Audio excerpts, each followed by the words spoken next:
Okay, I think I'm live. Peace, everyone. Shabbat shalom. Hopefully, you all had a good strong. You had a good day, and sliding into Shabbat. You know, completely drained and gave it your all this strong. You know, my name is Master Menyelek. For those who may be tuning in for the first time, and this is our Shabbat fellowship. So definitely welcome everyone in the space who is not part of Anu, or if you're just passing through. Definitely. Oh, and put a one in the chat, or let me know if you can hear me. By the way. Oh, okay, cool. Give thanks, Sister Yafe, loud and clear. Yeah, man. So here we are again, the end of another 7-day cycle. Thankful for the rest period. As our Randy would, excuse me, our Roscus would always say, you're quickening. You're earning your quickening. You're earning that rest after you've expended all of your energy on your works. Definitely want to open up the space, giving thanks to the Most High Yah, giving thanks to Chief Yuya for, putting the whole thing together, bringing the band together. Definitely give thanks. I'm also thankful for just all of the things that we've learned this strong, and the things that we've been able to explore. It's definitely been like a strong full of events. As always, when we start off with first day, with Yam Rishon, we have the clubhouse built. We also have the annual newsletter that comes out every strong, and this strong, I was able to look at it. It had the scripture of the strong, which was Hebrews 10. Can't remember it off the top of my head, but it's gonna pop up in the chat eventually. But yeah, Hebrews 10. And we also have our it's like I would say it's like something to meditate for the rest of the strong. That's included inside of the newsletter as well. This one was based on Chief Yuya's topic. It was from an older series of segments he did from the shrine. This one was talking about adult rites of passage. And Chief was speaking about, the way that we, our approach, not just like the tactics, but even like mentally, how we approach or the attitudes we have about our growth, and the things that we do. And yeah, man, it's definitely a good build. Check it out on newlifeglobal.org. What else did we do? We had our study session, of course. Every Wednesday we have our study session. Hebrews 24:25. Hebrews 10, verses 24-25. Right. Let me see if I can pull it up. Or someone could put it in the chat if you don't mind. Thank you kindly. Speaking of the chat, peace on the radio, peace, talk to the speakers, peace after Arlene, and peace. Shabbat shalom. But yeah, man, after the study session, of course, we had Chief doing a really, it's always eye-opening when Chief reveals, little bit, just a little intro to some of the things that he studied, some of the rabbit holes and caverns that he's explored, and some of the fruit that he's brought back from that exploration. And he spoke about the black Boule and just how prevalent certain not even intelligences, I guess you could call it that, but certain spirits or certain mental conditions are among certain groups of people, and the actions that they take to preserve their way of life. Whether it's the quote unquote masters or the quote unquote slaves or the quote unquote overseers, whatever archetype is most prevalent in a person's mind, just seeing how they operate in our current context and how we may sometimes, well, what came to my mind during that breakdown was how it's very easy to like try to lock a certain archetype or a certain mindset into a certain time period, so like having an overseer, which is someone that's chiefly broken down. You're an enslaved person, but you're chosen from amongst the enslaved and put above them to protect the interest of the enslaver, and um, the type of mentality that cultivates within a certain person, and even the desire to continue and cultivate it on your own. A lot of people say that there's a sort of trauma response, and it sometimes when you speak of trauma and responses to trauma, there's always this idea of it's not your fault. I was speaking to my consort earlier about it's a short, like a Batman short.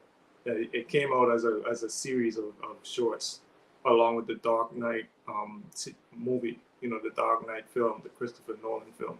When that movie came out, there was a series of like animated shorts that accompanied it. And they were called collectively Gotham Knight. And a similar thing happened with Matrix Reloaded. Yeah, the second part. With the Matrix Reloaded, you had also like a series of animated Matrix shorts that were called Animatrix. And they actually filled in some of the blanks. There were a lot of references to the animated shorts in the Matrix Reloaded. For example, there's like a young boy who follows Neo around as soon as he gets back to Zion, and he's like, "Oh, I'm always grateful to you for saving me." And Neo says, "I didn't save you. You saved yourself." Well, the animated short called Kid, which is what he's called in the movie, get away from the kid. That's what he's called in the movie. He actually did break himself out of the Matrix. He'd been chased by agents, and he breaks himself out. So it's sort of like that. Long story short, but in this particular short, Bruce Wayne is actually traveling to India, and he learns certain Buddhist meditation techniques and Hindu meditation techniques, which allow him to like when you see people like walking on hot coals or sleeping on a bed of nails or putting spikes through their hands and they don't seem to have a reaction to it. This is what he's learning, which makes sense because you're gonna get jumped. So he's basically trying to make himself jump proof. And they go through the whole story, which is a cool short. I'd encourage anyone to check it out if it's still on YouTube, because YouTube is just cleaning itself up. Like whatever you may have to pay for or whatever may be copyright, they don't want to get sued. They're terrified. So basically Batman learns this technique, but because of his reasons for doing so, his teacher sends him away. And she sends him away after he, quote unquote, he defends her from a group of young men in the village who consider her to be a witch. And after they have their square off and Batman or Bruce Wayne basically knocks them all out, he turns around to find out his teacher like already packed his bags for him. And he was like, why? And she's like, well, those boys would have left on their own of their own volition. They would have left on their own. They would have gotten tired of their game. I gotta send you away. You gotta be sent away. And he was like, kind of understanding. He was like, she was like, you got what you came for, right? And he's like, yeah.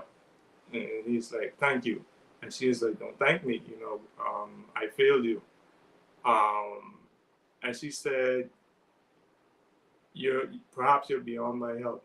You're probably beyond your own help. This thing that you got going on, because this path that you're going on or traveling on, it's leading you down a path that you desire. And she's talking about the fact that he's driven by this one event in his life where Batman story, but there's a part in the story where he finds like a cache of weapons hidden under the sewers, but he's like bleeding, like he was just shot. And he picks up all of these guns. And Alfred is like, sir, take my hand. And of course, symbolically, he looks down at all the guns he just picked up, and he's like, I can't, because he doesn't want to put the guns down in order to reach up for help. He's afraid of moving beyond the space that he's in, right? And it's kind of I forgot my original point. I remember. I remember. But I see everybody coming in and giving each other pleasantries as well. Peace, everyone. How are you? So you all can definitely respond in the chat. How are you? And right on time. Thanks on the radio. Hebrews 10, verse 24 and 25. And let us consider one another to provoke unto love and to good works. And verse 25, not forsaking the assembling of ourselves together, as the manner of some is, but exhorting one another, and so much the more as ye see the day approaching. Right? So, not forsaking the gathering of ourselves. Of course, this is, again, Anu fellowship. And I really should get a mouse to stop shaking this camera. Shabbat Shalom. All right, everybody's nice and friendly.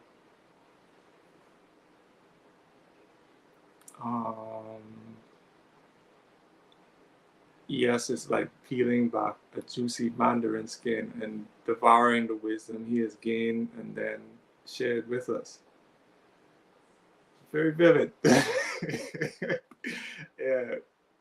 Very vivid, but very true. It's definitely something that's like, when I was younger, it was like, it wasn't enough to like, find a mango tree. Like if you go out and you might just be riding your bike, minding your own business, and then like you feel like this pull, and you look and you see like a ripe mango at the top of a tree. So now you gotta investigate. You forget everything else. What's going on with these mangoes? You go investigate, and you realize like you can smell the fruits as you approach the tree. So it's like, I gotta tell everybody there's a tree full of ripe mango here. So you gotta rush to tell everybody, but they might not believe you. So instead of just saying there's a mango tree with a lot of mangoes, you just you take one of the mangoes and you just show up with a mango eating it. And eventually everybody's gonna be like, where you get that from? That's it. The venture started. Right. Field Negro turned overseer. Shabbat Shalom. Peace, Sister Isaiah. Sister Arlene. I blend your two names together. Peace after Arlene.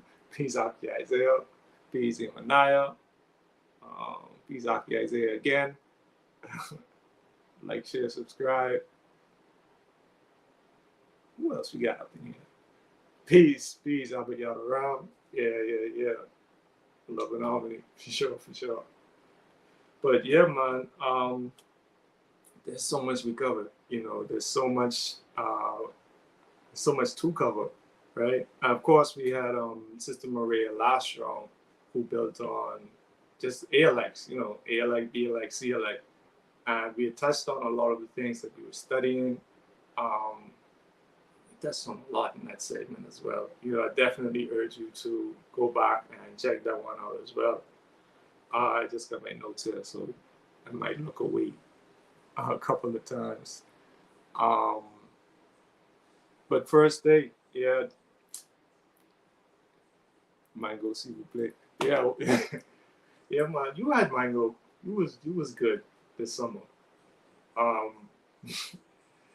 What we were talking about on first day, what's in your bag? Sister Yafe, of course, put together a thought-provoking topic in terms of what it is that you carry with you.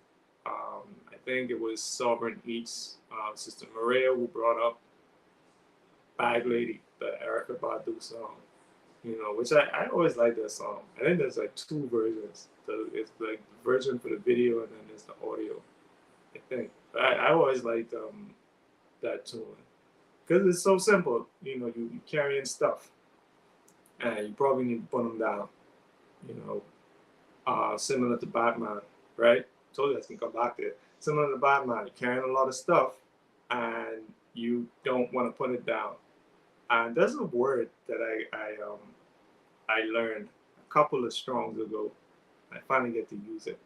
I don't think I put it up on the banner, but ride with me. I'll probably say it, and then Emma Yakira Eden's gonna pop up out of nowhere. You know, there we go. I knew she was gonna pop up sooner or later. I didn't even say it yet. Yeah, any word with more than 3 syllables, she's there.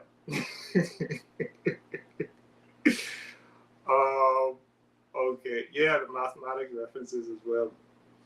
Anu Eden, Anu Eden, Anu Radio. But I just find that so funny that she popped up. The word is prosophobia, right? So prosophobia, you know, phobia is an irrational fear. And this irrational fear is, yeah, that's funny. This irrational fear is based on progress, right? So prosophobia is the irrational fear of progress. You know, you're afraid to progress in your life. And again, it ties back into the Batman reference. He was afraid to move beyond that place that he was stuck in. You know, that place of my parents were killed in front of me. You know, what happens after I move beyond it? He was afraid of being. Oh, give thanks. It is right there. Prosophobia. Brought to you by Anu. But he's afraid of moving beyond a certain point in his life. And the fear of advancement, it brought to mind certain military terms like advance or retreat. And the title of this segment is Gaining Ground, which is something that I never really heard of it until I thought about the concept. And I was like, is this a thing? And I Googled it, and it was in fact a thing. So gaining ground is like, and I always used to wonder what they were talking about in Scooby-Doo when they were being chased, and the hand was like right here. And he's like, they're gaining on a scoop, you know, but they're gaining ground. They're getting closer and closer and closer to basically trespassing our borders. But also, it's after you've been able to cross someone's borders and you're gaining territory, you know, so it's not just like you're closing a distance, you're acquiring something, right? It's sort of like the prayer of Jabez, where he was like, enlarge my territory, you know, it's sort of that sort of thing. Like you're enlarging your territory, you're gaining ground, well, you might be taking ground, but the idea of progressing and gaining ground, not just in your walk across the planet, but just consider the fact that you are partially Earth. You know, a part of your makeup, this flesh, the skin and bones, it's Earth, right? It's the Earth element. So how much of your own territory do you rule? You know, I don't have the thing that's going to flash across the screen, but that's like the main thought. Like, how much of your territory do you rule? Are you waging war internally? Do you have like immigrants, illegal immigrants internally, whereas like thoughts that shouldn't be there, or habits that shouldn't be there, you know, or I would even say certain people who have access to you and live rent free inside of your mind, you know, certain people, certain concepts, certain worries, and certain phobias, you know, are these territories, or are the areas around yourself, you know, how many of them are occupied by you, and how many of them have like a foreign flag planted in you, Peace, Abiyala. Oh, this looks like a story. Uh, Abiyala says, in an island of the Caribbean, there's a story about a man called Bagawaya carrying around the bag filled with wire or objects that serve no purpose but burden the carrier is a curse, right? Bagawaya. I thought it was going to be a mango story when I saw Island. Yeah, I don't know why I brought up mangoes. Now mangoes are living rent free in my head. Uh, peace, Albert MCC, peace, Roscos. Yeah, man. So just this idea of gaining ground or losing ground or even holding your ground came to mind. And yeah, like I said, gaining ground, you're gaining territory. Losing ground is, of course, you're losing territory or you're losing a fight. Or even what you're doing is becoming less and less accepted. Sometimes people use these in potato. I must be hungry. But a lot of these terms are used in political spheres as well because it is technically warfare, and they would say a political candidate is losing ground or they're gaining ground, or a policy is losing ground and gaining ground, or even an idea or an idea is losing ground or gaining ground because it's getting more and more accepted by the wider society or by the populace. But they're Earth, right? And you're not necessarily looking to nestle yourselves into their minds so much as you are trying to get into their subconscious. You want to get into the place where they've ceased thinking about you in any type of scrutinizing way. So sometimes what people do is they're like Rick James. They're habitual line steppers. They trespass against you. They love to get up into your comfort zone. And when you try to establish or enforce your borders, like, nah, this like, give me 3 feet. They constantly, well, I'll give you 2 feet. They're constantly trying to be close to you. And it's like, I don't know, it's like the shadow side of exposure therapy. Like exposure therapy is like if you're dealing with any type of phobias or fears, you may get exposed to it over increasing doses, right? So if you have a fear of dogs, let's say, I might just start off with showing you a picture of a dog, and then I might start showing you dog videos until you get to the point where, oh, that's funny, our dogs are so cute, and then you might see a dog like across the street, playing or minding his own business. Like just seeing the dog might get you like your panic senses and your panic attack might come up, and then eventually you work your way up to being able to stand in front of a dog, pet the dog, hug the dog, walk the dog. It's progressive steps towards your healing. But some people are so sinister where they'll keep introducing you to what you don't want until it's almost like you don't feel like putting forth the effort to tell them no anymore. So they just run all over you. Like if you have any child who's a spoiled brat, they tend to do that because they're so dependent on their view of you. They're kind of immune to the word no because they've exposed themselves to it so much. So where I don't even care how many times you say no to me, I'm still gonna get what I'm coming to you for. And there is a place for that, especially for men. You have to be able to build up a resistance to the word no. But it comes with a level of morality that has to balance it out, right? So you can't just be like, I don't care what you're saying, I'm going to do this anyway, because that can lead to disaster, right? But we have this concept of trespassing. Before I get into that, let me see what's going on with the chat. Sovereignty says, right, some of these ideas are carried in our brain, will cause depression without our awareness. Yeah.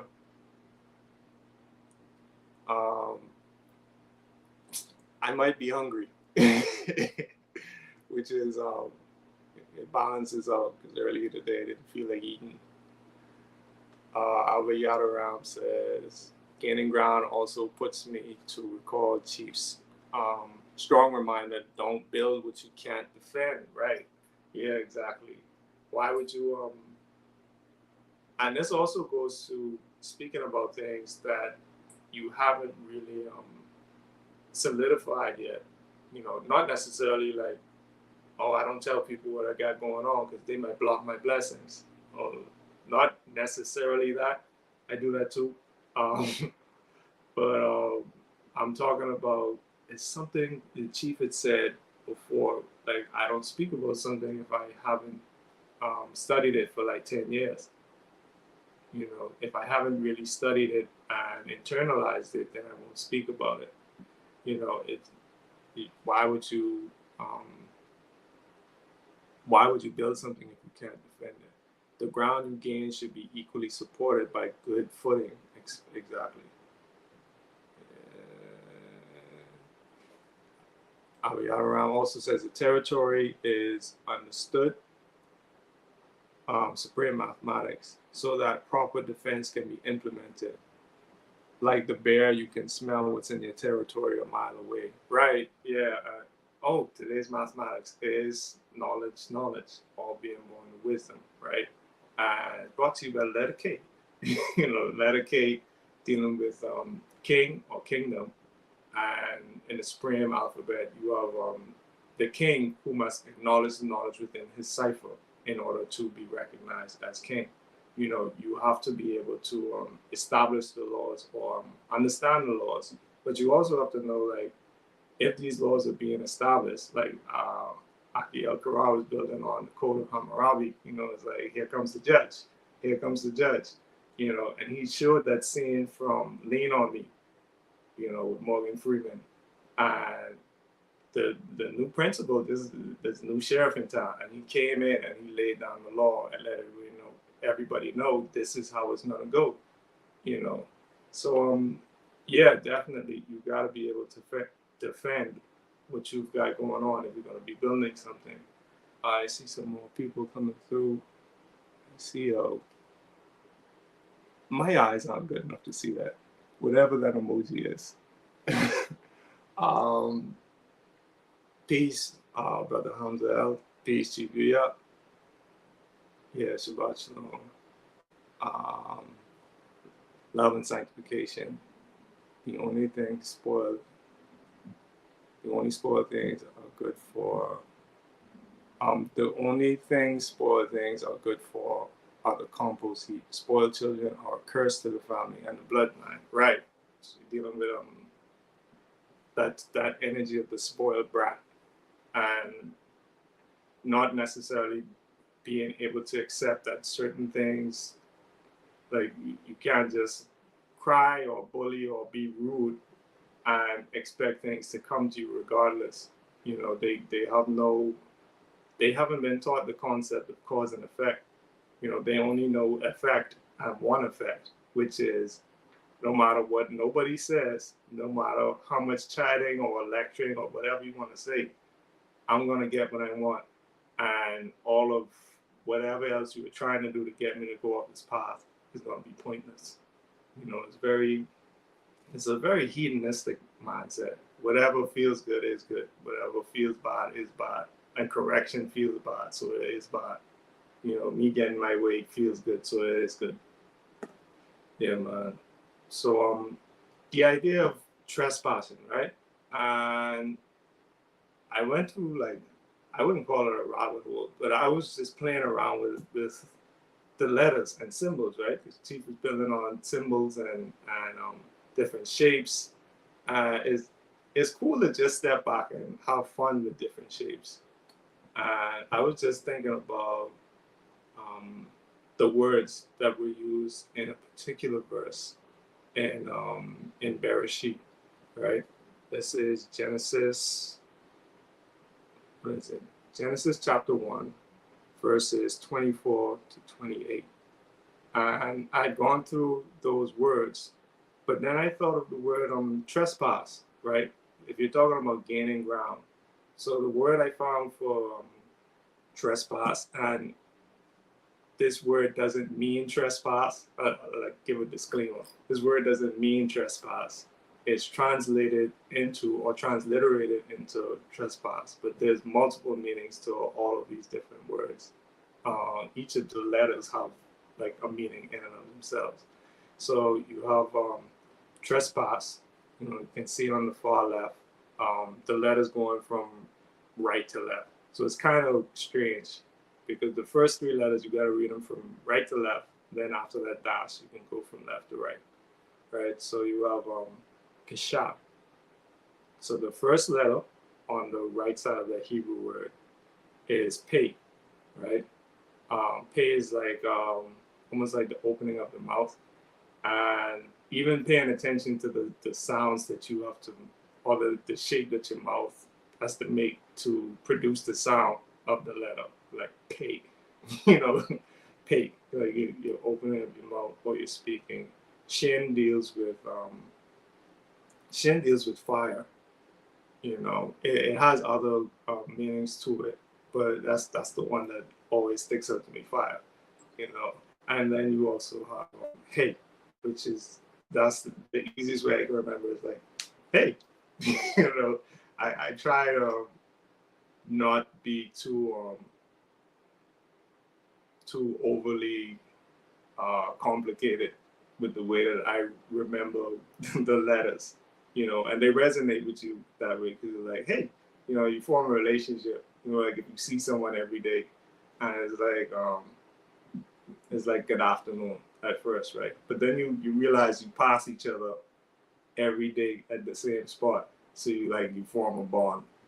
So it's like, what's up? After a while, and then you start playing around, giving them nicknames. What's up, gangster? And you just form a relationship off that just because you keep seeing them and you know them for certain things. And eventually you start like, God, we pass each other every day. Like, what do you do? Like, where you going? And say, oh, I'm going to work. And you can form a relationship and you can build rapport that way too. But that's like how I'm trying to take a approach to these letters, be a little bit more relaxed because it can be like intimidating to learn a new language, especially if the alphabet doesn't look like the alphabet that you're used to, right? So you have pay, you have shin, and you have hey, and it's dealing with trespassing, right? The pay, of course, you're dealing with the mouth. The shin is like a fire, and then it's like the hey is like hey, what are you doing?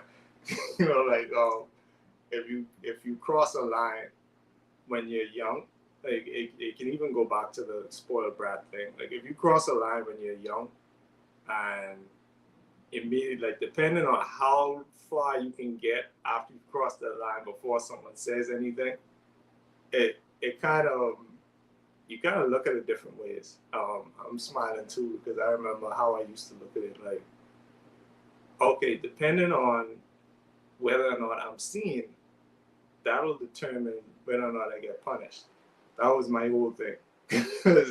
I don't get like it's not wrong until you see me do it. That's how it felt. It's not like putting my hand in the fire where immediately like I think there was a saying like don't tell the child not to touch a hot lamp. The lamp will tell him. It's sort of a thing where you get punished for you see the cause and effect. So it's like that. Like, hey, like what are you doing? You're trespassing. You're in an area where you're not supposed to be. You're crossing over into someone else's borders. So that's the way I saw that trespassing. We got a lot going on in here. Okay, let me scroll up. The Genesis piece is there. Okay, give thanks. That familiarity starts relationships. Yeah.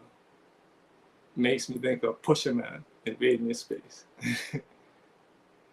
That word beast in Genesis 1 and 25 is a great clue to Revelations because the word doesn't refer to an animal, but rather something alive and wild. Huh. I'm telling you, every time. See, every time. I always have the same reaction anytime Chief shares. I was like, huh. And it's like a whole, like the gears start turning. Yeah, but the Genesis one, right? I'll just read through it quick. And God and the Elohim said, "Let the earth bring forth living creature after his kind, cattle and creeping thing, and beast of the earth after his kind." And so, and Elohim made the beast of the earth after his kind, and cattle after their kind, and everything that creepeth upon the earth after his kind. And the Elohim saw that it was good. And the Elohim said, "Let us make man in our image, after our likeness, and let them have dominion over the fish of the sea, over the fowl of the air, and over the cattle, and over all the earth, and over every creeping thing that creepeth upon the earth." Yeah, after his kind. Wow. Okay, so just continuing. So Elohim created man in his own image, and the image of the Elohim created he him. Male and female created he them. And Elohim blessed them and said unto them, "Be fruitful and multiply, and replenish the earth, and subdue it, and have dominion over the fish of the sea, and over the fowl of the air, and over every living thing that moveth upon the earth." Right. So again, like just stepping away and not being like, being super dogmatic about it, and trying to loosen up a bit, because um, I can be kind of literal sometimes when I'm taking this stuff in, and it's not until I've passed it a few times on the street and said, "What's up?" It started to really loosen up. Like, oh yeah, like this entity or this energy that I'm encountering, it has like its own experiences and its own frequency and vibration, and it's just an interesting experience to be what you are, and see what it is that you're interacting with as what it is, and just interacting on that level, as opposed to being I'd say being self-absorbed. Chief would use a healthier term, which this is like a small clip on, I think, I can't remember which channel it was on, but it'll be in the description below at the end of this video. But the title of the short clip was "Wasting Your Spiritual Gifts." And there were two things that stood out to me in that short clip. One was the idea of valuing the recipe over the result. That was something that stood out to me. This was in reference to sometimes people want to just stay in a certain mode of, we're dealing with all these Orisha, and we're dealing with this spiritual information. We got all of this spirit, but rather than looking at the results from what you interact with, the example given was, you may not need to buy a $10 bag of frankincense to you might actually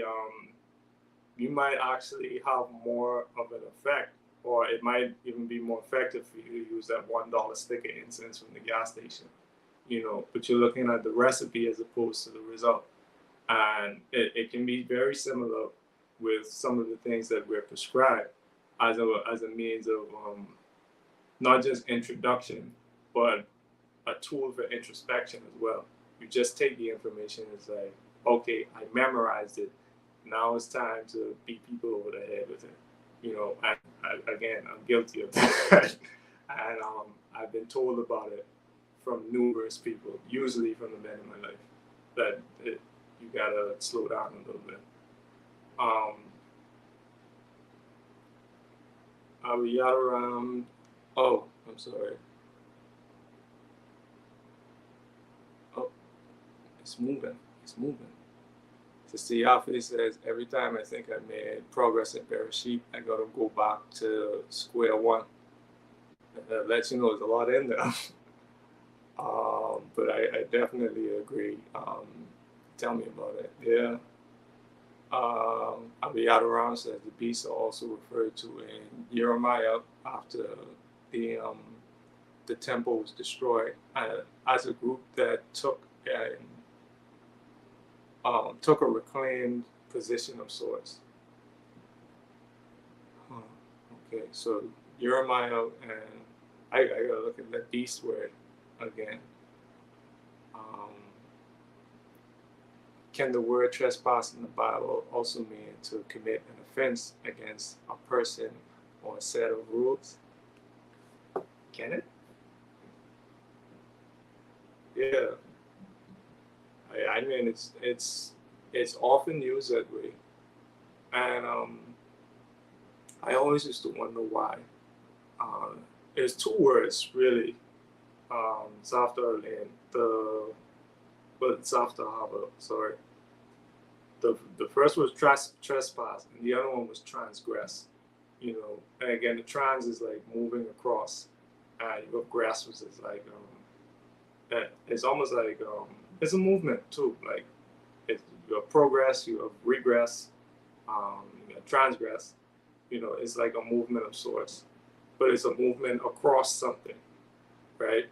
And what did you cross? You know, again, going back to that Rick James example, it's like you would be a line stepper, you know, a habitual line stepper, right? One of the questions that I had, you know, since we building with one another, well, one of them is, have you ever had to stand your ground against something?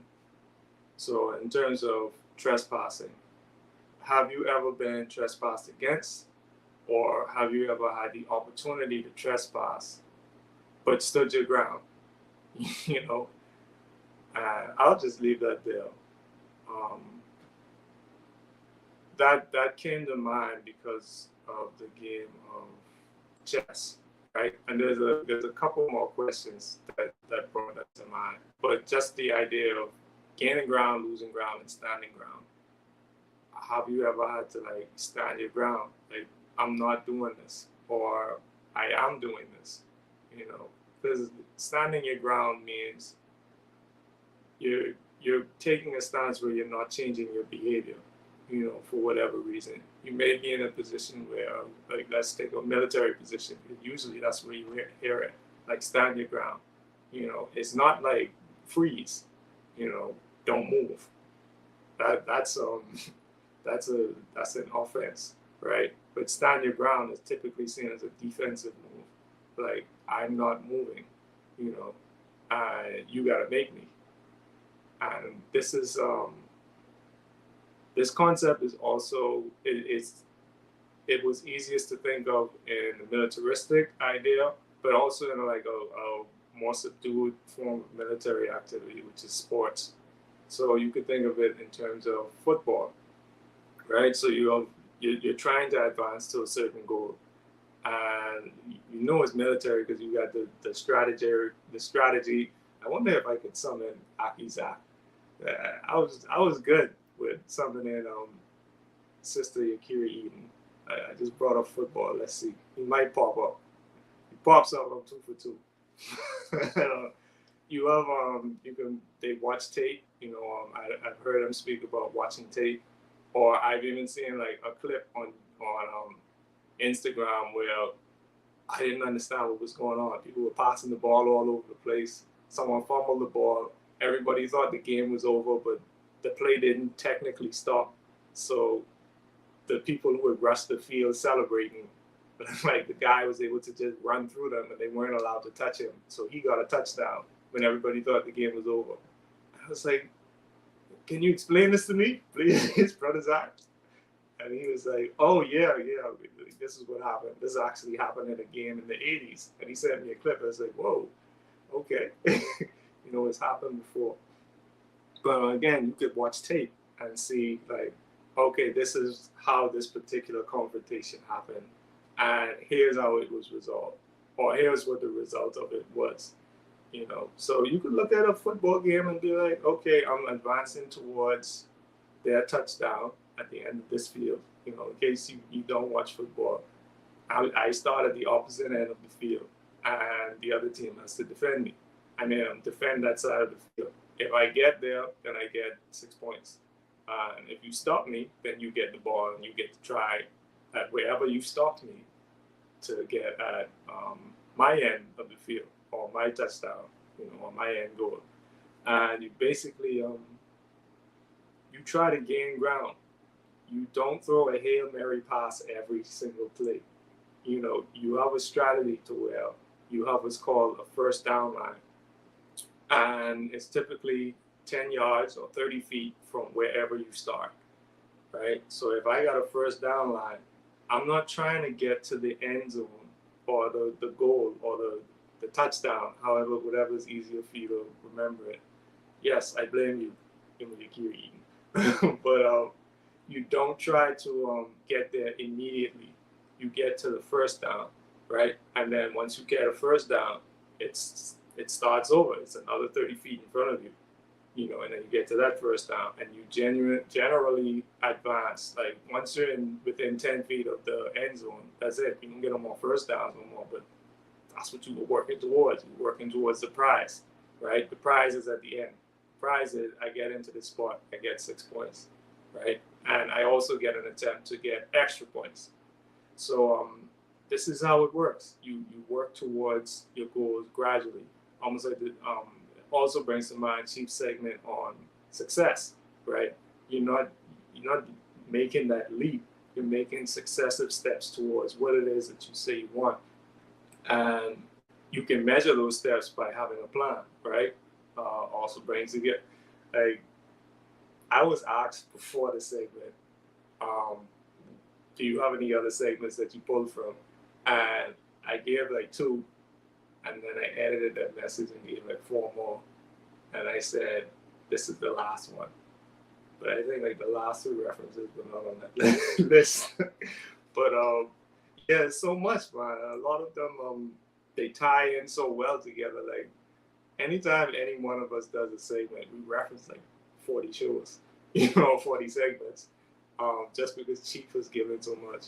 But yeah, you get into the end zone by gradually making those steps, right? And what happens is sometimes we go and we look at our goals, or we look at what we say we want, or we may even look at the plans we may make to get to the goals. And it gets to the point where you think, if I can't do this in one step, similar to what Chief was talking about in the Rites of Passage video, if I can't do this in one step, then failure seems inevitable. And you sort of demotivate yourself as opposed to encouraging yourself, right? Which is the word for the strong. It's all connected. You know what I mean? The word for the strong given in the annual newsletter is encouragement. And it's so much to that word, right? So yeah, you can discourage yourself if you look at it in that way. Depending on how you look at your approach to your growth, you can discourage yourself from growing, and you can bring about that prosophobia, or that fear of advancement, that fear of progressing in your own life. And it's not like it can be subtle, which is the tricky thing about it. You don't necessarily have to have a panic attack about progressing, but what happens is self-sabotage, right? Which was in the same month that it was around the same time. I'm talking about the segment self-sabotage that Chief did success. You sabotage yourself because you don't want to succeed. You don't think you deserve to succeed. You don't think you have what it takes to succeed. So you start to regress instead of progress. You start to regress to earlier parts of your life where, but this thing that I thought was hard, it's sort of easy for me now. Haven't I progressed enough? I want to just stay here. I want to stand my ground. I don't want to advance. So I'll pause right there and go to the chat.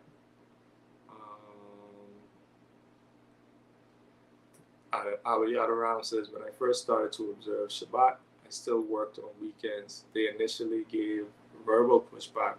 I stood on my square and stated my position in a repetitive way. This is my journey. All right, cool. Yeah, man. I think we both had to work for Shabbat. I get that I call it, but I glimpsed it.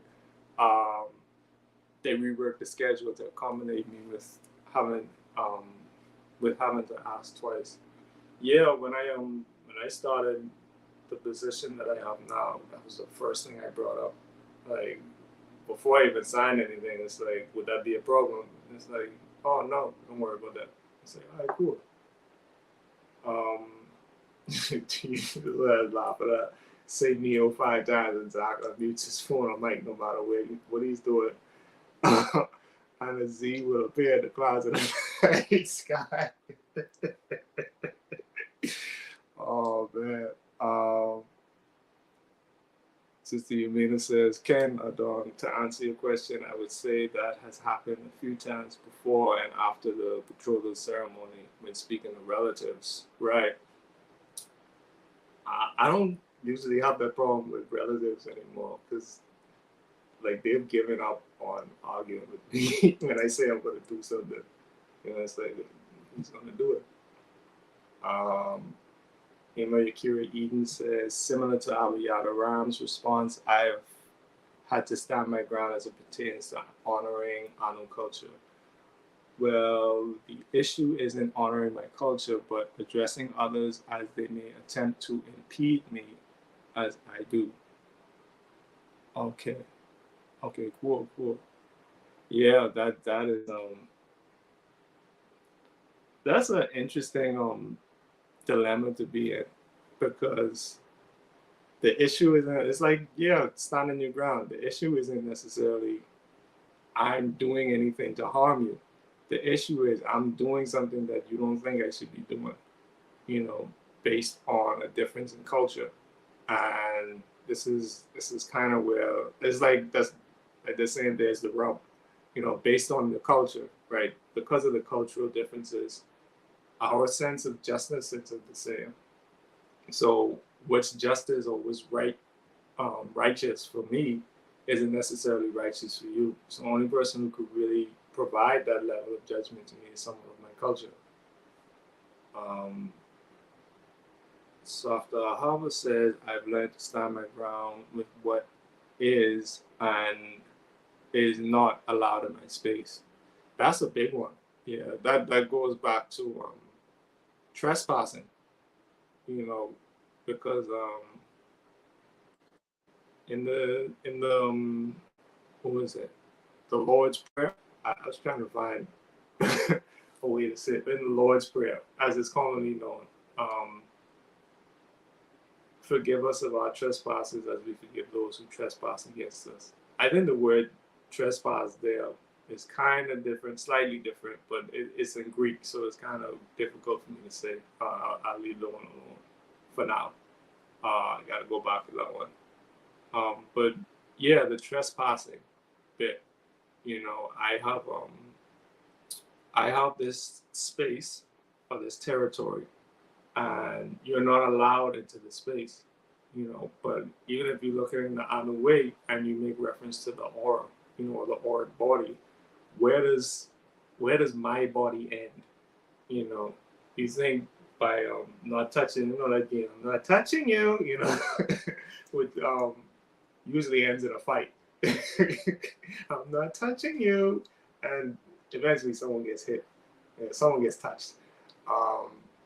But yeah, like, where does my body end? Like, this is too close to me. If your face is here, then I feel like I have a right to give you an elbow. Like, so where is my personal space or my personal boundary? And it shouldn't be, you shouldn't feel bad about enforcing it. I remember Chief telling a story about one of his youth and someone going to touch their hair.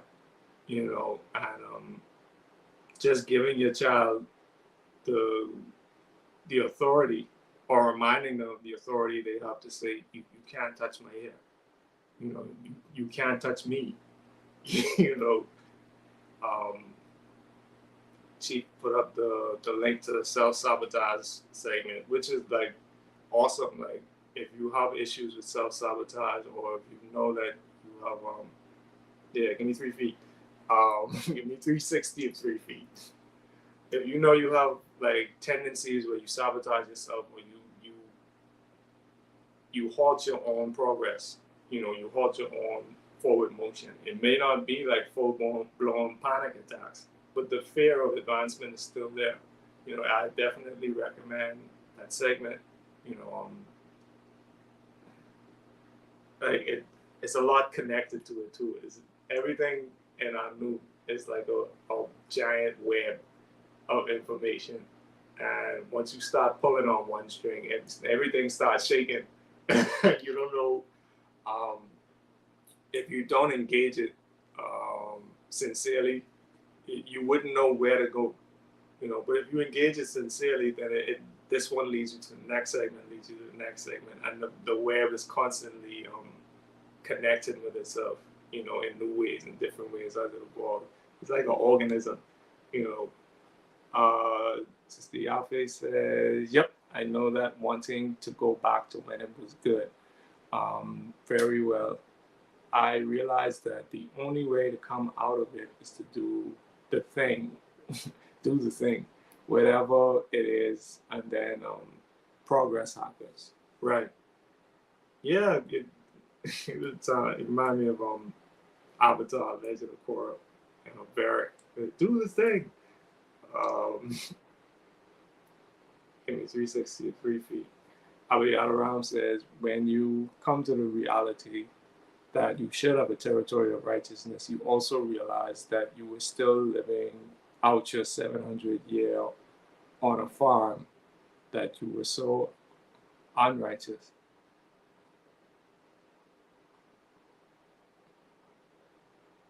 700 years on the farm. I'm drawing a blank. I feel like this is a reference I should get, but that happens to me sometimes. Please help me out, brother. Please help me, please. Um, yeah, but please elaborate on the 700 years on a farm. Sounds like a reference to slavery. I guess the 700 is throwing me off, because it's typically cited as 400.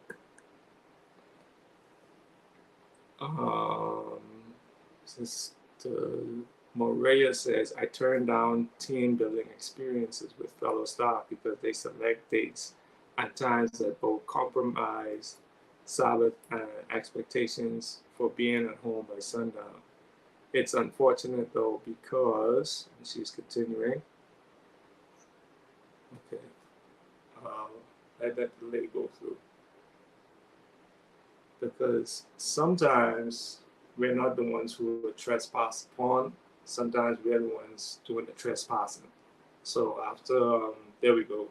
She also says, it's unfortunate because if I were ish, there would not be an issue or questioning of my stance. True. Yeah, but see what happens when you question them. Yeah, they're like Voldemort from Harry Potter. Don't say it. Yeah, but sometimes we're not the ones being trespassed against. Sometimes we're the trespassers, and sometimes it's righteous, sometimes it's not righteous. So have you acted when you should not have? Is there a time when you've done something that you should not have? And I worded it that way because what's always playing in my mind is the segment that Chief did, referencing that segment, the segment that Chief did on pride and bloodline, right? And as he was describing the different sorts of pride, you have that egoic pride, but you also have the level of arrogance or pride, where it's not that you're being prideful because you want to feel good about yourself, but your pride is leading you to do or engage in or refrain from certain activities that would make you feel bad about yourself. So it's not just about feeling good, it's also about not wanting to feel bad. And your pride can cause you to basically, you can sort of refute the truth, you know. And that's another form of trespassing because you're not standing on the truth. So where are you standing? If you're not on the truth, you ain't where you're supposed to be. You know, your square is the truth always. So if your foot ever comes off of it, then you're already trespassing because you're stepping outside of your territory. You know, it's not that you're being confined to something. You're a steward over your territory, right? You're acknowledging the knowledge within your sphere. And you're always doing that. It's a constant thing. Yuya said, ain't nothing ish about us. Yeah, we the source of the river.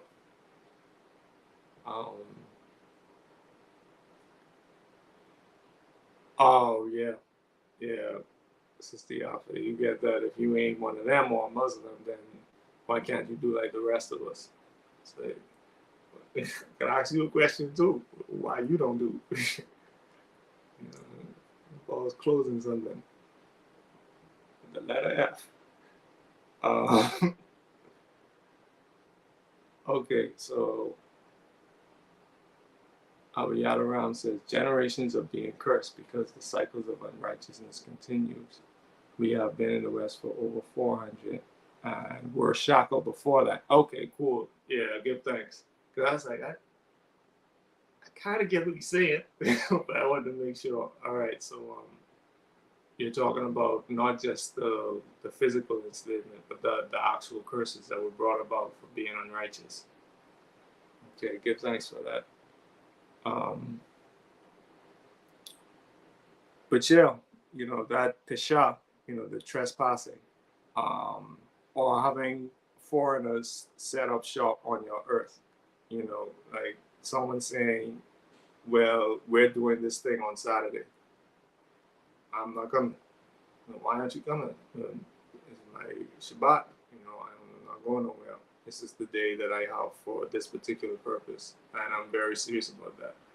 Oh, well, so you're not allowed to. They go that you're not allowed to. Like, first of all, you're saying that like someone can impose something on me that I don't want, which is what you're doing now. I'm telling you I don't do that, and you're telling me that you heard I'm not allowed to do that. Oh, so you're telling me you can't eat pork? You're telling me you can't do this? You telling me you can't do that? Like, you see that? You see that pizza? Don't that pizza smell good? It's like, just stop. You know, trespassing. Abiyadaram also says holding on to the beastly gene as a result of blend more blood and household. Oh, blending our blood and household. I think that's what you're saying. Blending our blood and household with the filth allow into the territory. Yeah, yeah, because the borders weren't enforced, you know, so the trespassing happens. And a lot of it is, especially what you're talking about, a lot of it is leaving your territory to go somewhere else, you know, and it doesn't have to be where your physical foot touches the ground. It could be in thought, you know, it can be in certain activities. It doesn't necessarily mean you're passing over a geographical line because there's no such thing as a geographical line. It's just well understood. This is a border, and as soon as you cross this imaginary border, then you're following the rules of whoever subjugated the land, right? Or whoever was fruitful and multiplied and subdued the earth. The earth. Speaking of which, going back up to, and of course I'll get to the other questions. I was just giving space for the transgressors to admit the transgressions. But I wonder if I should say Neo 5 times. I said it 3rd time. I'm looking for the verse, which I don't know if I'm gonna find it because it's not letting me go up. Okay, so I gotta scroll up high enough. But the words that I was looking at in Bereshit were be fruitful, multiply, replenish, subdue, and dominion, right? Those words stood out to me because that was like the first instruction, right? So I was like, okay, well, what's going on with these words? So I played around with them a little bit, just like saying them, right? Right. So the first one is para, right? You see the pay again, which deals with the mouth. You have the resh, it deals with the head and the highest intelligence, and then you have the hey again, hey, hey. Um, but it deals with being fruitful, right?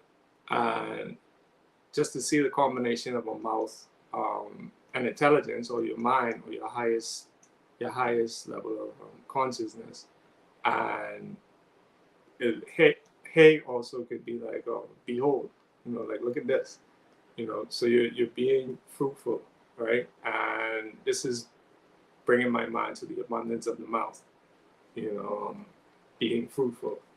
And the next word is, and again, these aren't like meanings, these are like translations and interpretations, right? So there's much more to all of the words that you're going to see flashing across the screen. The next word would have been Rabbah, which we say often. Like if you're saying Toda Rabbah, Toda is thank you, Rabbah is to multiply or to increase. So you can say it as a means of saying thank you very much, or thanks a lot. So Rabbah means to multiply or increase. So you're not just being fruitful. Like I looked at it as like the difference between producing something and like producing the initial product and then making like mass producing it. Production versus mass production. Like, okay, we have this thing, and it's good, so let's just make more of it, right? So Toda Rabbah would be thank you very much. But Rabbah is just to multiply or to increase. So now you produce something, you multiply it. This one was kind of interesting, Malak, right? And for all of these words, even the pesha, you have the ah sound. So that's what I'm playing around. I walk around for the past couple hours, like like our doctor would be like, open up, say and it made me think of a line from but not maybe, I actually had the line in my notes, but it sort of connected to the line from The Art of War, where Sun Tzu was like, he was talking about chaos. And let me make sure I don't say this wrong. Hopefully I have it written down. Tell me I have it written down. I think I do. There we go. In the midst of chaos, there's opportunity. That's easy. I don't know why I didn't remember that. In the midst of chaos, there's opportunity, right? And you think of chaos as like a dark space, but chaos is like that unknown element. Like anything could be happening right now. It's similar to the position of holding your ground. Either the person get back down, or they could get more aggressive, or you could reach a stalemate, right? That's like sort of the three things that you can imagine happening. And then chaos is like, or a tire could burst on a fire truck and it crashes into the building wherever you're having your standoff, Mexican standoff. All right, so opposite door number 4, right? I'll just go back to the comments for a section. Um,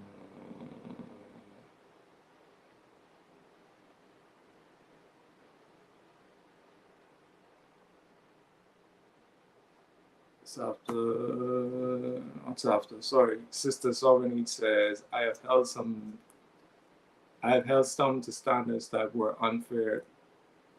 I expected even-handedness, even though I knew I was not living amongst ALX.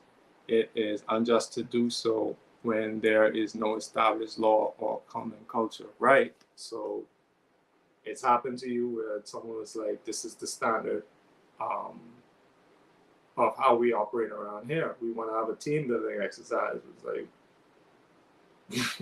y'all having it on a day that doesn't work for everybody on the team. So I'm out.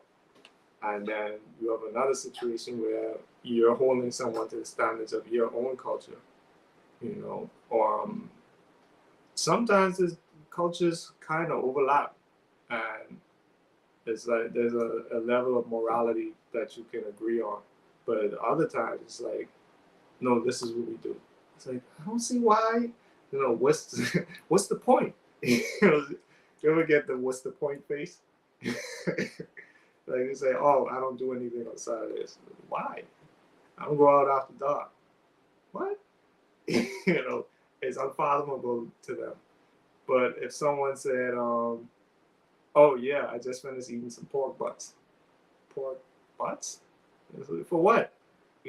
Or they have a food that they eat over here, like sauce.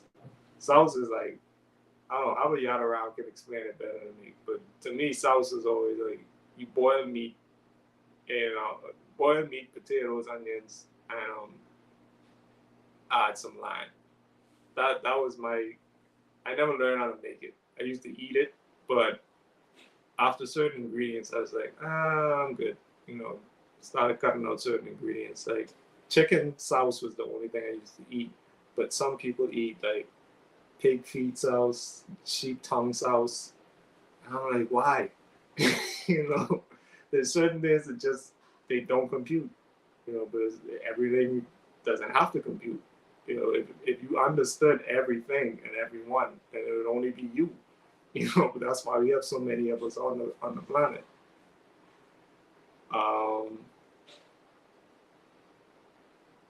I think, if I'm not mistaken, I think okay, I think on the radio reposted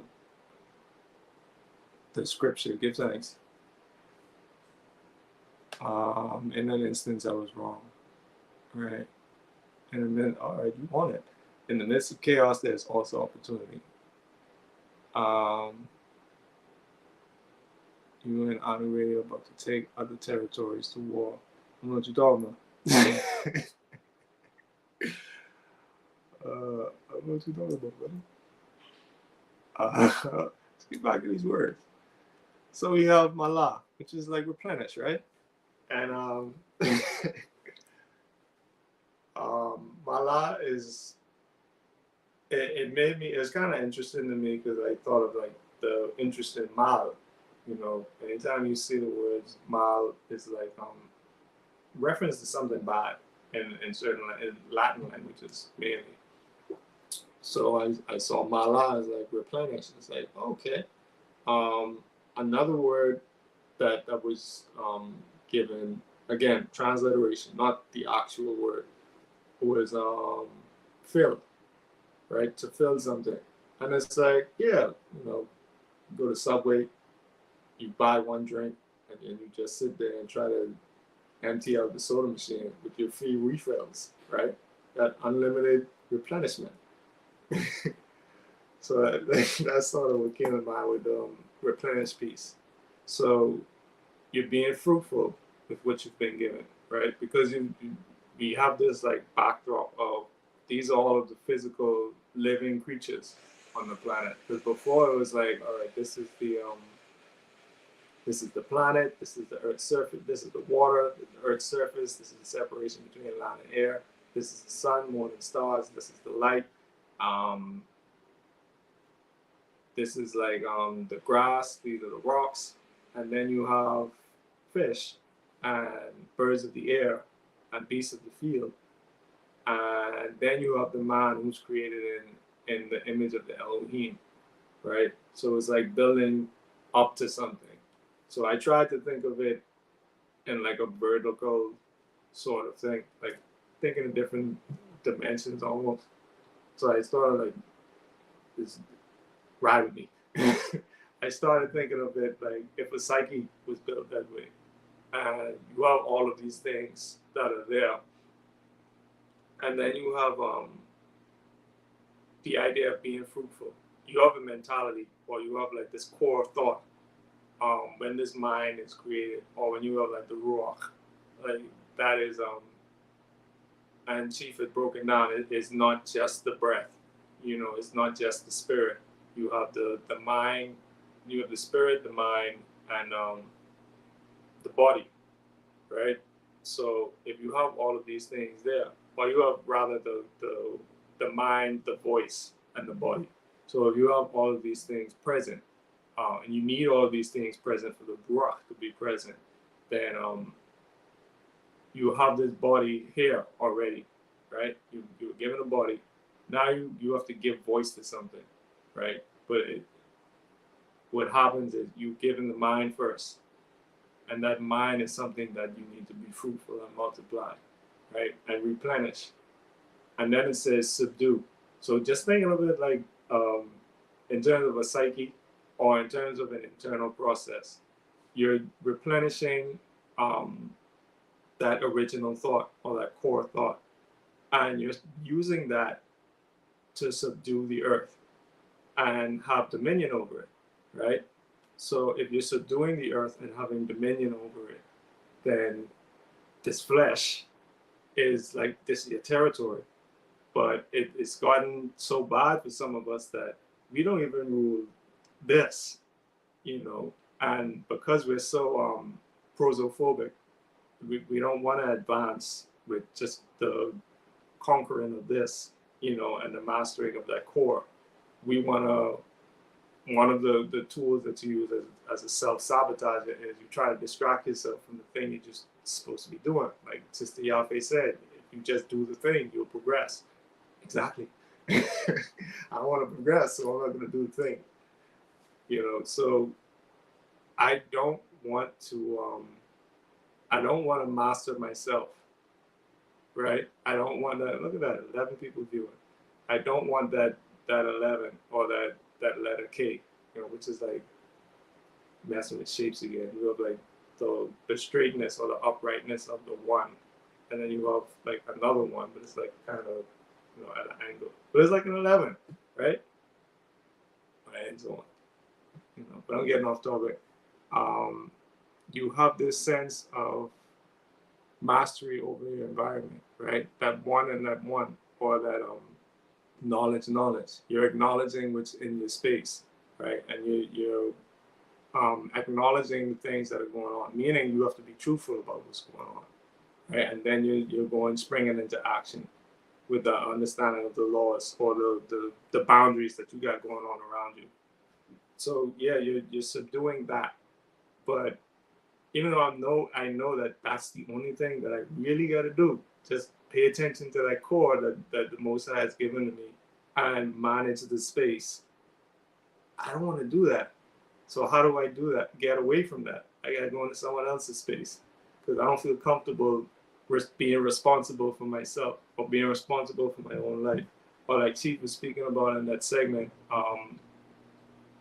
wasting the spiritual gift. I don't want to be self-possessed, And he had brought up the movie Highlander, right? Because he was speaking about the desire to distract yourself, even with spiritual information, right? A very low level, base level spiritual information for infants. You would rather be totally absorbed in that than to actually progress. You're prosophobic. You want to think that this little bit that you got is all there is, right? So you're like the opposite of Jabez. You want to shrink your territory, right? You don't want to enlarge it. You want to enlarge your borders. And because of that, you don't actually get to the stage where you've absorbed all of these energies and you're advancing all of them because you're self-possessed, right? If you're not self-possessed, then you're not really gonna hold on to anything for too long, right? So you use the example of spiritual baths. You have a spiritual bath, or you do a little work, it lasts for a little bit, and then it leaves because you don't have it in you to sustain it, right? So just being aware of that prosophobic nature. But you have again Highlander, the idea of that movie, and I went back and watched it again. I remember seeing it. Uh, Sometimes we walk past the TV when adults are watching TV, and it's a movie I used to see. I think I saw my father watch it like at least 2 or 3 times while I was walking past the TV. Um, because I went back and watched it, it's like, oh, that's what that movie is from. Oh, that's what that scene is from. So I sat down and watched it. If anyone who hasn't seen it, a Highlander is like you're dealing with these basically immortals, right? And they have this thing about them called the quickening, right? Like um, Raskus would often say the quickening. And this quickening is this energy within them that it keeps them alive. So they're pretty much immortal. The only way to kill them is to cut off their head. But if you cut off the head of another immortal, you get to absorb their quickening, which makes you stronger, right? And basically, the quickening is also something that it's like these energies are pulling themselves together. So basically, if you kill all of the other um, immortals, right, you can be the one, which is another movie. But you could be the one. You could be the last immortal, and you get the prize. What's the prize? The prize is you get to absorb all of the information and all of the knowledge of the other ones, right? You get to understand. You have a deeper sense of connection with reality or with existence because you have this interaction with the Ruach, right? It's almost like killing all of these other immortals helps you to understand that connection between mind, voice, and body. Or even father, mother, child. Or air, water, and fire. These elements that help you to move through Earth with a greater degree of clarity. So even the one with Jet Li, it had a similar premise. It wasn't like a medieval thing. It was more futuristic, according to the early 2000s. It was more futuristic, and this one was Jet Li, and he was working for like interdimensional police, right? And you have a you in every universe, right? Because they're protecting the multiverse. But when one of your cells die, one of your counterparts die, the energy is apportioned. It's split up and distributed evenly to all of the survivors. And what happens with that is you get stronger, but because you don't know there's a multiverse, you're like, oh, I feel good today. You just get up, yeah, I feel good today. But eventually, the antagonist, the main antagonist, Gabriel Yu Law, he realizes, oh, I could just jump from universe to universe and kill all of my counterparts. Um, but I don't know what's gonna happen. All I know is I've been getting progressively stronger, and then one more, right? And they say the same thing with these two movies. There can be only one, right? That's a quote from both movies. Um, there can be only one, but they don't know what's going to happen if you kill um, all of the counterparts and leave only one. To, one of the characters, I forget the name of this brother, and he's in a lot of movies too. But he says some people think um, you'll become invincible. Some people think you'll go mad. Some people think the universe will be destroyed. And universe was Law was like, oh, you're missing one. Oh, but some people think you'll become a god, and say, yeah, that's the one. So he was like, I'm gonna kill all of my other cells and become a god. But they wasn't willing to chance it. So rather than executing him for his crime after he's finally arrested, they just banish him to a different universe. Or they send him to the underworld. It's called the Hades universe. So You put that one together. But yeah, all of that thinking about all of that was like from replenish, right? Because you're filling your cup back up, you know. And of course you have subdue, which is kabash, you know. So you have kaf, um, bet or vet, and shin. And when I saw this word, I thought of the word kibosh, right? Like someone said, put the kibosh on it, you know, put an end to it or subdue it or stop it. You know, that's what came to mind. Put the kibosh on it. And when you look at it etymologically, a lot of people say it sounds, you know, what they would say Yiddish. It sounds like Hebrew, right? Kibosh, put the kibosh on it. But yeah, that's the word that came to mind. But you're subduing something. So it's not that this thing is allowed to just run rampant. Nah, you got some laws you gotta follow. You're not a beast. You know, going back to what Tiva said earlier, you're not a beast. You have the laws that you need to follow in order to stay within the bounds of what it is you were created to be or what you were created to do. You know, so there's a subduing there, but there's not a kibosh. Like you're not killing it. You know, you're just subduing it and you're steering it to where it's supposed to be going, right? And then you have the last word, which is rada, right? Let's say for the third time. It doesn't mean dominion. It just it's what it's transliterated into. So when it says be fruitful and multiply and replenish the earth and subdue it and subdue all of these creatures and have dominion over them, these are the words that were transliterated from the actual word, like reda, you know. So of course with this one, you have resh, which deals with the head, dalit, which is the second letter that deals with like a doorway or an opening, and then you have hey, right? And I keep saying it's hey. Usually that's where you get the ah, right? So you would have a vowel if you got it written out with the vowel notations. You would have like a vowel underneath the dalit, which is the middle letter, that sort of looks like off balance capital T, you know, and then you would have something like a kamat or pata, which would give you that ah. And you can hear the sound in the name, kama or pata. You know, pata is just a shortened form of kamat. And then you have the hey, right, or behold, you know. But you have the rada. And I was just playing, I was like, you know, you have the opportunity on both sides. You know, you have the opportunity to take in, or you have the opportunity to give out. But take in what and give out what, right?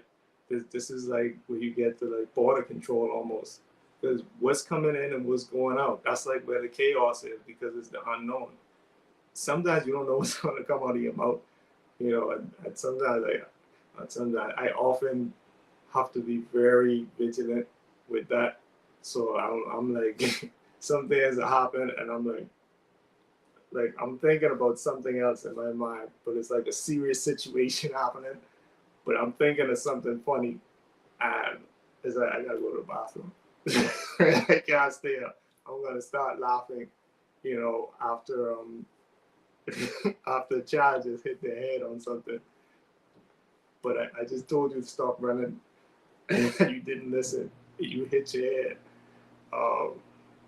But for example, I'm thinking of one of my family members. I'm not gonna say her name, but she got yelled at and she ran out of the room. But she hit like, both my brother and I were watching. We kind of sadistic, but she hit her head on like the edge of the doorpost because she was running so fast. And it's like she hit her head on the edge of the door, but it redirected her into the room. So it's like I wish I could do like show like the arc, but she was like, it was like get out. It was like boom, and then she just turned and she made a solid turn into the room. That's a good been there. But yeah, it's like I was like being me, You know, that's what came out. We both laughed because we thought it was funny, and she was alright. You know, it wasn't no blood, so she lived. But it was just funny how the sequence of events played out. Let's see. I don't know what this sick face was for. On the radio, was like, oh, it's talking about territories. So Renee says, sometimes the fears develop from lack of preparation and planning. Our victory, planning our victory down to the details of all possibilities and challenges. Yes, only received through decapitation. Highlander was my favorite. The example offers clarity. All right, cool. I'm glad. But yeah, planning victory is another segment that Chief did. He did a few segments pulling from the Art of War. You know, so yeah, there are a lot of strategy and tactics was another one. So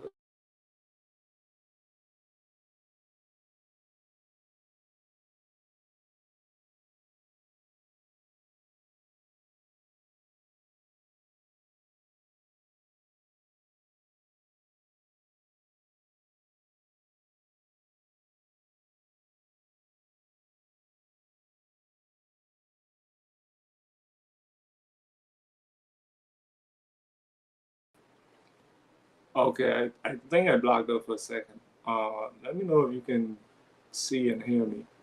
See and or hear me.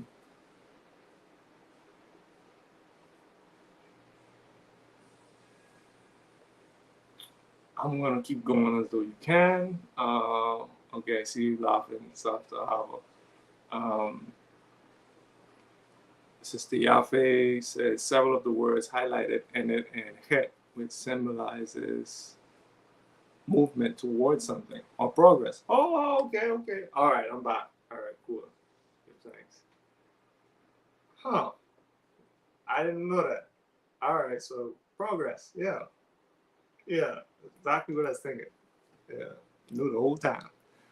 Um, but yeah, whether you progress towards something or regress or hold your ground.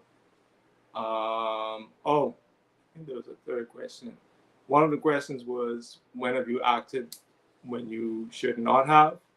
The other one was, when have you had to stand your ground? But of course, the coup de grace is, when have you not acted when you should have? You know, so okay, it's progress when it's used at the end. Or I did not know that. Okay, so be fruitful, multiply. So this was like, go and do this thing. Almost, not almost. I put the almost there because I wasn't sure. Yeah, don't be like me, kids. Be sure. But be fruitful and multiply, and subdue the earth. You know, but sometimes you act in a way, um, you don't act when you should. You know, which is different from the idea or the initial idea that you may get from the word subdue, right? Because it's like something is acting and you have to force it to not act, or you have to at least redirect that energy. Like, I'm sorry, you have to redirect that energy into a different space, right? Because it's gonna be moving forward, but you have to make sure it goes the right direction. Sometimes you get a doorpost. But yeah, when have you not acted? Because that's a part of being under the submission of that law too, or under the submission of that resh or that head. Sometimes you do need to act, and you need the proddings of that resh to tell you, go over there and do that thing. You know, sometimes it's not you shouldn't have done that. Sometimes it's go, you know, do it. You know, you ever been at a red light and someone someone does not move? You know, you trap behind a text of someone going through a bad breakup and they have to get it all out before they press gas.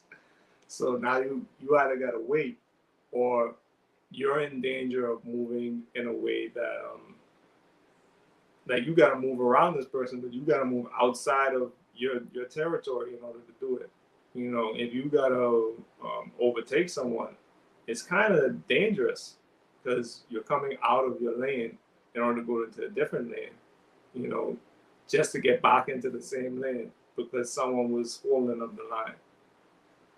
You know, so it's a crude example. I think it's a simple example. You know, you can hold up your life, but you can also hold up the lives of those who are depending on you, you know, or the lives of those that you cover when you don't act when you know you should. You know, oh, I think I hear someone downstairs. Go check. Now, now you got to do something. You know what I mean? But if you hear a noise outside, no one's able to wake you up to go check. Who is it down there? You know, I don't care if it's my dog. I'll just be annoyed with the dog, but at least I know what it is. You know, and again, that's the chaos because opportunities don't just exist for you. Like people think of opportunities in a very selfish way, but opportunities are just opportunities. You know, if someone could grab it, they could grab it. And sometimes people get kind of arrogant with it. Like people say, "Oh, what's for me is for me," and it's like sometimes it's just an excuse to be lazy and not go after what you know you should have, you know, or not move when you're told to move. You know, the Spirit of the Most High says, "Get thee up, get out of your father's house, go to the land that I tell you to go." You know, and this is what we're gonna do. You know, you gotta get up and go, but sometimes we don't, and we make all these excuses of as to why we're not doing what we know we should be doing. You know, but the Lord told me I don't need no man. You know, Jesus, my husband. You know, you get into those sorts of things, or I'm just waiting for a sign. You know, all right. But yeah, you don't necessarily have to wait. There's actually it was one of the Supreme Mathematics posts who was like Chief was speaking about people trying to wait until the perfect time or the perfect moment. Like do it scared. You know, you have to do it scared sometimes. That's how you gain ground. No one goes into someone else's territory. Like you see how scared the Israelites were of the Amalekites and all the other ites. You see how terrified they're like they tall over there. Like, you see no one dude? It's like, yeah, the dude's a jack. He was built. He must hit the gym. It's like, I'm going over there. It's like, nah, go over there. Dude was 9 feet tall. I'm fighting him. But it's like, nah, go over there, take the line, you know, expand your territory. How many of your internal demons are that large to you in your mind? You know, how many of your internal demons look like they're 9 feet tall? Tall as Shaq and built like the Rock. You know, I was supposed to slap him and take his lunch money. Like, no, thank you. You know, but you're supposed to be the one who's subduing the earth. You're supposed to be the largest thing in your world. So if you're afraid of dealing with your internal space, then how are you going to conquer anything outside of you? You know, so that's something that was playing on my mind, and especially after last night's segment that Chief did on the Black Boule. You know, how many of these people or these families were like, you know what, we taking some stuff and we're gonna hold it down as well, and we'll do everything in our power to hold it down. You know, some of them have done so masterfully. Some of them they're rough around the edges, you know, but they still got it. They still holding it down in their own way, in a way that's just and righteous for them. You know, according to their whatever sense of righteousness they got. You know, but they're doing it based on this is the way that we see is most effective for sustaining ourselves on the planet. So we're going to continue to move like this, and we're going to support everything that supports us, and everything that does not support us, it has to be subdued. You know, it has to be brought under dominion. You know, because we're trying to be fruitful, we're trying to multiply. Some of us, like, we do it the opposite way and try to multiply internally, and kind of backfires on the lineage and the bloodline. But that's how they move it. You know, they're saying we're going to subdue the earth, and anyone else who's trying to do the same thing, like those Westerns, the town ain't big enough for the both of us. You know, I'm thinking, you know, you around here thinking ecstasy and abundance and bliss and, you know, everything is infinite. But they're thinking, look, there's only so much of Texas that has oil, and I ain't giving none of it to you. You know, there's only so much of this land. I'm not giving it to you. It's mine. You know, but sometimes there are things that you can go out and lay claim on. You know, own some stuff. You know, there's nothing noble about being impoverished. And moving, like once you start moving, you'll realize how much work actually goes into starting something and sustaining it. You know, how much work goes into actually starting a family and sustaining yourself moving in a certain direction to say, I'm going to have children who are going to move in the same way that I am. And their children are going to move in the same way that I am. Our neighbors are going to move in the same way that we are. You know, our community is going to build upon these laws, like these statutes and commandments. We're fulfilling these laws. It's not easy because a lot of the campaigning by these families is you're not going to be in total control of yourself. We got to have at least one hook in you. As long as I have one hook in you, I'm comfortable with your existence. If I ain't got no hooks in you, then I might have to hit Control Alt Delete on this one, because I don't have nothing that I can control them with, you know. And what happens with someone like that, they're gonna do what they know they need to do, you know, because they have no hooks. They don't have any vices in them. You know, like you ever been around someone and like you can see that anytime you're dealing with something righteous, they're kind of standoffish. But the second a little bit of ratchet comes out, or a little bit of indulgence comes out, then they want to be your best friend now because um, they're trying to multiply that thought. You know, they're trying to multiply that transgression because they're like, okay, this person is righteous. They eat good. They they don't do anything on the Sabbath. They hold fast to their laws. It's like, I don't know if I want to be around you until you find out that they may drink a little. It's like, oh, okay. Yeah, that's just Tommy. Yeah, sometimes they call him Muhammad, but it's Tommy. You know, you drink a little. You know, you talk about that Muslim stuff. You drink a little. You know, so those are the things that people want. that when I say people, I'm talking about beasts. Those are the things that beasts want. They only want to replicate with other beasts. They don't want anything holy. And if they replicate with anything holy, they want to drag it down to beast level anyway. You know, Safta Ahava says, it took me a while to speak up when someone was crossing boundaries or would require something of me that was not my responsibility. Yeah. I don't have that problem any longer. Good. You know, good. Sister Sovereign Eat says, yep, those people in those societies actively attack families and remove the source of the transfer of authority, the father. No father equals no access to the power of lineage and authority. Right, which means now that your resh is whatever I tell you it is. You know, that's how I multiply. Like Chief always said, you want to control the people, you got to give them your mind. But I can't give you a mind if that territory is already occupied and there's a flag already flying.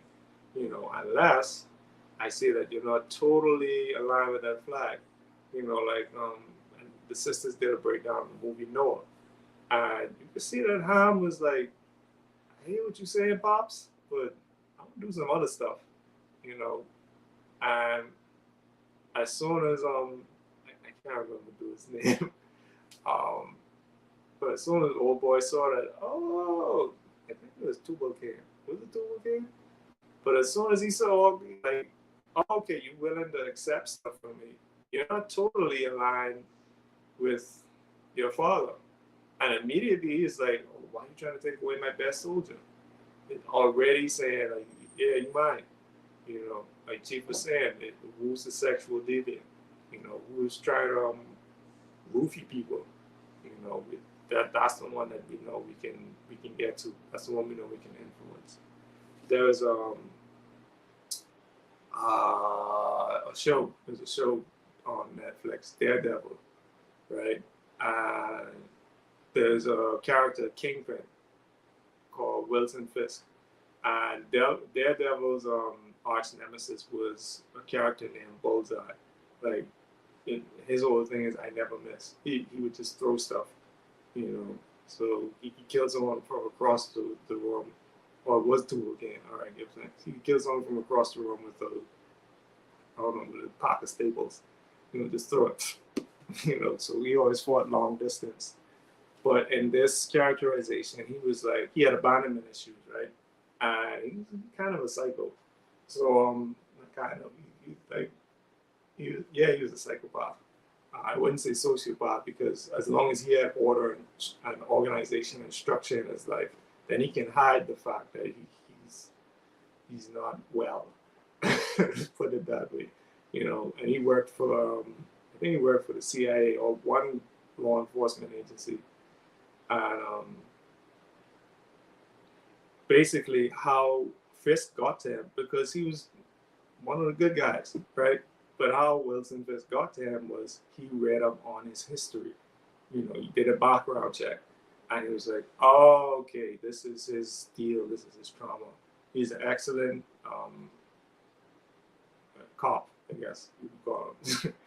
Excellent. He wasn't a cop. He's like a little high up the ladder. He was an excellent officer or agent. He did everything properly. He had good decision-making skills, but he had this crippling fear of abandonment, right?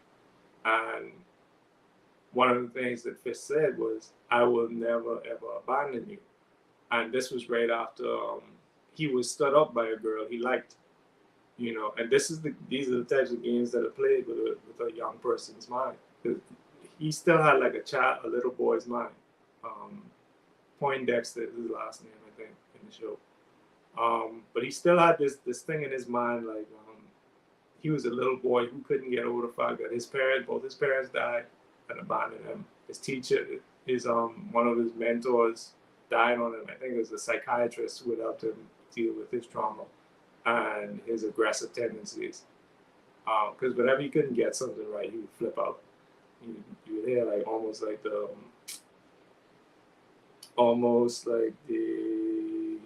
buzzing noise that you would hear in 2001: A Space Odyssey. It was like flies, you know what I mean, in his ears, and he would just flip out, you know. But this was like, I would never ever abandon you, because he knows that's his weak point.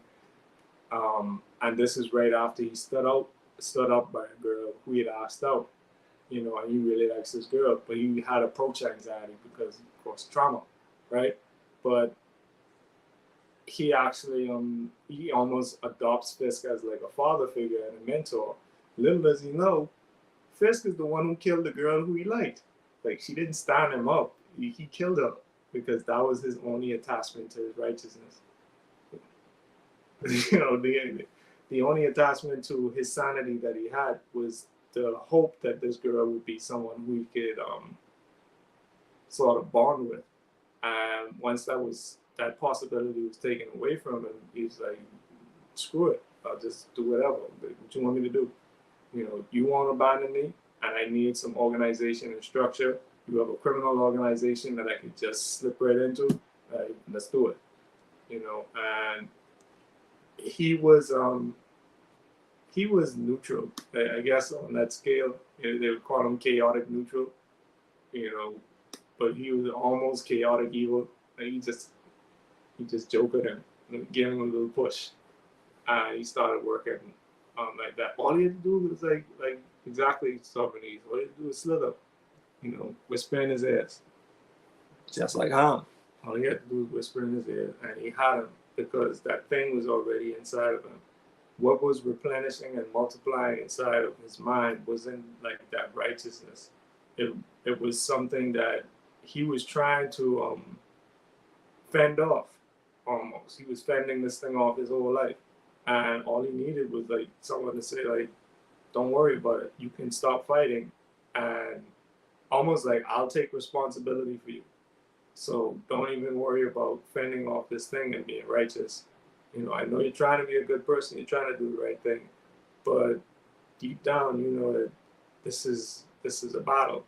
You know, so just let go. You know, I got it. You know, nice and smooth. Yeah. But yeah, man, those are some of the things I wanted to build on. Um, you could almost focus. You could almost look at that that um, that sequence as like a chess game, right? There's three phases to a chess game. You have the opening, which is like first 10 to 15 moves. Um, you have the middle game, and then you have the end game, you know, like Avengers end game. The opening is like you're just setting up all of your pieces, and you're trying to take control of the core of the board. You're trying to take control of the center of the board, like Chief was saying, and he referenced in Mind, Heart, Word. Like you gotta be aware of the pieces that are on the board or the players on the field, right? So you're trying to take control of the center of the board. It's what gives you the most strategic advantage, according to um, just the theory of chess strategy. It gives you the most strategic advantage and placement. So as long as you can take control of those 8 spaces in the center of the board, like you can make it difficult for your opponent to advance, right? Like people come up with all kinds of funky strategies, but that's like the basics of it. And once you get gotten strong in fundamentals, you can sort of see like, oh, I see what you're doing. I see what you're doing, right? So you have that opening phase, and then you have the middle game, which is like you're almost exploring your opponent's weaknesses, and you're what's called gaining material. Gaining material is basically like I took your bishop, I took your knight, I took your pawns. Like that's called material, right? And I'm taking it from you, which means you have less and less options now. I'm taking options from you, and again, it's similar to the football thing. You're encroaching upon your destination. You're not trying to do it in one fell swoop. You're not like I'm gonna fast for 3 days and then I'll be completely sane. It doesn't work like that. You know, I've said this on a few occasions, but it's like a massage, like a kink in your back. It takes multiple passes. You can't just do it once and then that's it. You know, like Chifa said, some people approach him and they're like, well, how long will it take? How long will the spiritual journey take? There's no length of time. It doesn't end. As long as you're here, you're gonna have this balancing to do. You're gonna have to subdue the earth, you know, because the earth is gonna do what it wants to do, and it's up to you to guide it and steer it into a more righteous direction, a more righteous outlet. But as long as you are giving up material or giving up ground instead of gaining ground, you're actually going to put yourself in a disadvantage um, disadvantageous. Yeah, give me a curious eating still there. Like anytime I say a word with more than 4 syllables, I think of. But yeah, it's gonna be disadvantageous for you to do that if you're moving in a way where you don't have full self-control. But at the same time, you have to realize that it took a long time to mess yourself up. It's gonna take a period of time to get right, you know, and you're not gonna do it yourself because if you ain't right, you don't know what right looks like. So you need some people who can see the small of your body. You need some people around you who are ALX. Who are gonna they're right there, right there. uh, but you're gonna need some people around you who have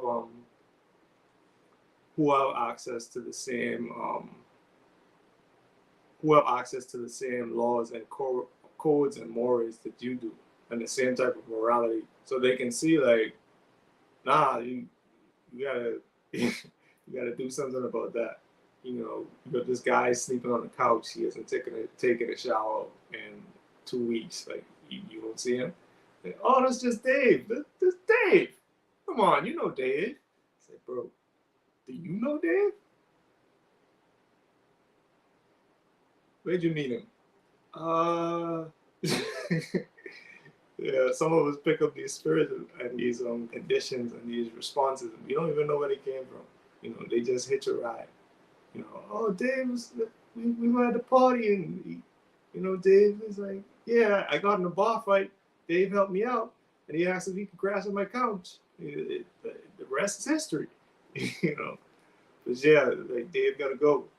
You know, and if Dave is staying, then he got to put in some work. If you ain't putting in no work, then Dave got to go. So yeah, man, just looking at what's going on in your internal territory, being a king of your kingdom, acknowledging knowledge of what's going on in your cipher and what's happening inside of your internal space. That helps you to like gain ground. You may kick out one Dave at a time. As long as you invite less Daves than you kick out, then you can at least start gaining ground. And then you start to get to a point where it's like sheep tongue sauce or pig feet. It's like I'm repulsed. I'm repulsed by even having this sort of energy around me. This type of energy inside of my psyche. Like, you ever had a thought that was super cringy, but it wasn't like an embarrassing thought about a memory? It's like, what? Like, if you heard someone else say it out loud, you would make the same face. Like, what you just say? But you do it to yourself because it's like, okay, that's like a remnant of from the way I used to move. Which is sort of a good and a bad thing. It's a good thing because for a couple of reasons. One, because it's there and you get to directly address it now. But another good thing because you've cleaned up enough to be able to see it. So yeah, man, those are just some of the things that I want to touch on. Like, we've been given a lot to think about, a lot to work on, a lot to explore over the past just throughout the whole experience, but definitely speaking of the past strong, it's been a lot that we've been given. So yeah, man, this is some stuff to let you simmer. My cousin says that it's simmer in your spirit. Yeah, but that's what Shabbat is for too, right? You get to do that internal work.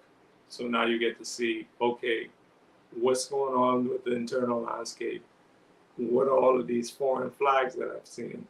And do I have enough faith in my creator, in my Resh, that I can go out there and start conquering and driving out all of these foreign, all of these people who are on this land, who don't need to be here, because I'm supposed to be the one who's subduing the land.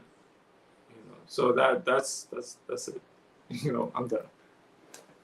As our dear brother would say, I'm done. But yeah, man. Announcements. Do I have any? Of course, we have Clubhouse tomorrow, 12 noon. We also have our newest installment of the annual newsletter, which comes out every first day. We have our study session coming up. We've been going through a lot of I like the way that our scholarship has kind of evolved, because we've learned to look at things from multiple angles and put it into practice as well. And it helps us to, again, gain ground on some of the things that we're studying. It's not like you search something in Google and and it's like, I did my research. It's like, nah. You study. You pick apart every piece of information you get, and you scrutinize it. You build on it with your ear likes, and for the most part, you collecting dots in the earliest phases. But some people are cool with just having a bunch of dots. They don't want to connect them, but we don't do that. We don't do this. So now we have of course, if you want to learn what we do, sorry. If we want to learn what we actually do in Anu. There's the Anu Way, which is a free offering, and it outlines our mores, our teachings, the way that we move, our culture, and how this community is continually growing, how we're structuring ourselves, how we're dealing with the internal work as well as external work.